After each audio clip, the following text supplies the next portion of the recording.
ఈ ట్రంప్ సార్కు ఏమవుతుందో ఏం చేస్తాడో ఏం అర్థం కాదుల్లా. ఒక్కొక్క పారి అబ్బా మంచోడబ్బా గిసంటోడు అధ్యక్షునిగా ఉండు ఆ దేశ ప్రజల అదృష్టం అని అనిపిస్తుంది. ఒక్కొక్క పారి ఈ అమ్మ గిసంటోడు అసలే ఉండొద్దు అని అనిపిస్తుంది. మరి ఎందుకు అట్లా అనిపిస్తుందో, ఆయన ఎందుకు ఇంత ఎరేటీగా ప్రవర్తన చేస్తాడో ఎవరికి తెలియదు. ఇప్పుడు ఒక కొత్త పనిని ముంగటేసుకున్నాడు. 13 ఏళ్ల సంటి పిల్లగానికి అక్కడ సెక్యూరిటీ సర్వీసు ప్రత్యేకమైనటువంటి కొన్ని బాధ్యతలను ఆయనకు అప్పచెప్పిండు.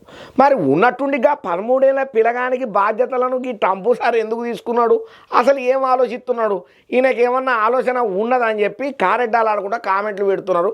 కానీ అసలు ముచ్చటేందో మనం వార్త చూస్తే తప్ప మనకు తెలియదు. అర్థొచ్చింది చూడుండ్రి.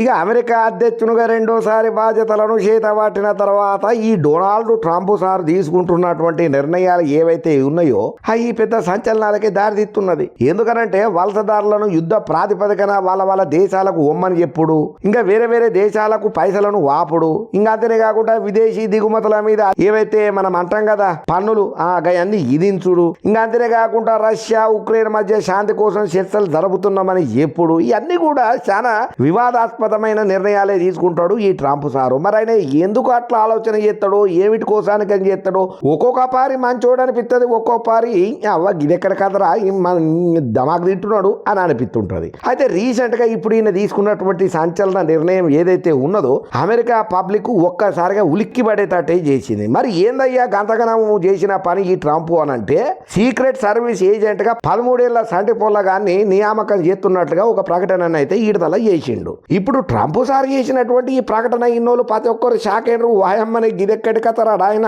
13 ఏళ్ల సంటి పిల్లగాడు సీక్రెట్ సర్వీస్ ఏజెంటా వామ్మో అని నెత్తినోరు కొట్టుకుంటా ఒక్కసారి ఎడ్డి నవ్వు పట్టినరు అమెరికాలో ఉన్నటువంటి పబ్లిక్. అయితే ఈ ట్రంప్ సార్ చేసినటువంటి ప్రకటన వెనకాల ఒక గొప్ప ఉద్దేశం ఉన్నదని అంటున్నారయ్యా. మరి గంతగనం గొప్ప ముచ్చట ఏందయ్యానంటే, ఎవరైతే సీక్రెట్ సర్వీస్ ఏజెంట్ గా 13 ఏళ్ల పిల్లగానికి బాధ్యతలను చేత పట్టించిండో ఈ పిల్లగాడు కొన్నేళ్ల సంది క్యాన్సర్ అనే మహమ్మారి వ్యాధితోని మస్తు పోరాటం చేస్తున్నాడట. ఇంకా అంతనే కాకుండా క్యాన్సర్ తోని జయించిండట కూడా. అయితే ఈ పిల్లగాని గురించి స్వయంగా ట్రంప్ సారే చెప్పుకుంటా 13 ఏళ్ల డీజే డేనియల్ ఇప్పుడు మనతో పాటు ఈ గ్యాలరీలో కూసున్నాడు. 2018లో ఈ పిల్లగాడు అరుదైన క్యాన్సర్ బారిన పడ్డాడు. సిరుపు 5 నెలలు మాత్రమే బతుకుతాడని చెప్పి అప్పట్లో డాక్టర్లు అన్నాడు. కానీ డేనియల్ కుంగిపోలేదు. మానసిక సంకల్పంతో దృఢంగా ఉన్నాడు. ఎన్ని కష్టాలు ఎదురైనా వాదితోని ధైర్యంగా పోరాటం చేసిండు. చివరాఖరికి గెలిచిండు. కానీ ఆయన ఎంత క్యాన్సర్ బారిన పడ్డా సుతం నేను పోలీస్ ఆఫీసర్ కావాలనే ఆలోచన ఆయనలా ఉన్నది కదా, ఆ ఆలోచనను మాత్రం ఆయన మరసలేదు. దానికోసమే బతకాలని అనుకున్నాడు. అతని దృఢ సంకల్పనే ఆయన క్యాన్సర్ వ్యాధిని జయించేటట్టుగా చేసింది. అందుకే ఇప్పుడు మేము ఆయనకు గొప్ప గౌరవం ఇవ్వబోతున్నాం.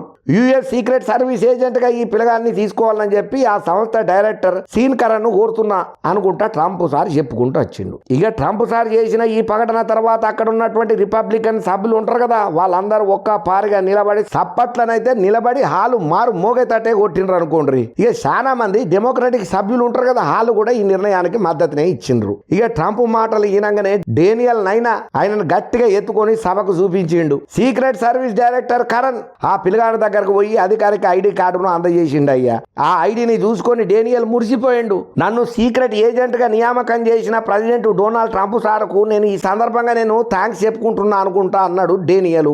ఏదేమైనా ఒక మంచి పని కోసం ఎటువంటి నిర్ణయాలైనా తీసుకోవచ్చు, అందులో ట్రంప్ సార్ ముందుంటాడు అనే దాంట్లల్లా ఇదొక ముచ్చట. కానీ ఏదేమైనా కానీ ఎంత నెగిటివ్ గా ట్రంప్ మీద ఉన్నా కానీ ఈ ఒక్క మాటతోని, ఈ ఒక్క తీర్పుతోని, ఈ ఒక్క ఆలోచనతోని మొత్తం మార్కులు పాజిటివ్ గా కొట్టుకున్నాడు అయ్యా ట్రంప్ సారు.